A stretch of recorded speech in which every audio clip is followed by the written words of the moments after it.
We're going to look at two ways you can use cardboard to make a three-dimensional sculpture. So the first thing we're going to look at is piecing it together using slits in your cardboard. So I'm going to cut out two circles from the cardboard that I have here, and I'm going to make what could be a globe or a round object, a piece of fruit, anything else that you think of that could be round. Again, I'm first going to cut out the two circles, and you can do this by holding the first circle on top of your piece of cardboard to make them the same size.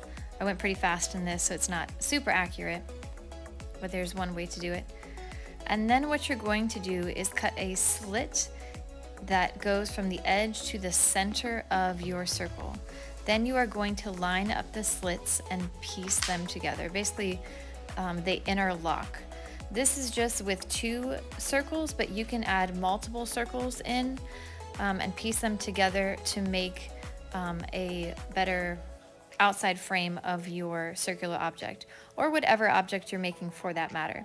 You could do this to create people, other objects that are rectangular or have different shapes, but it gives it a more three-dimensional look of it.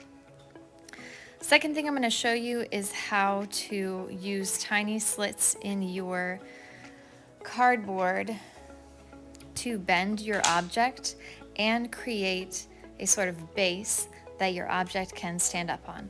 At the same time, you can also use this to change the shape of your rounded piece, in this case, to get smaller. Like, think of a dolphin's nose. You can use slits to basically make the ends smaller as the slits overlap. If you have glue with you, it will be easier to work with. I'm not showing you how to glue in this video, but it will be a lot easier if you are constantly gluing as you are forming your piece. As you can see here, there's a nice base that was made by the pieces that were cut. So if you're attaching it to something, it'll be more structurally intact if you cut slits and connect those slits to your other parts of the sculpture.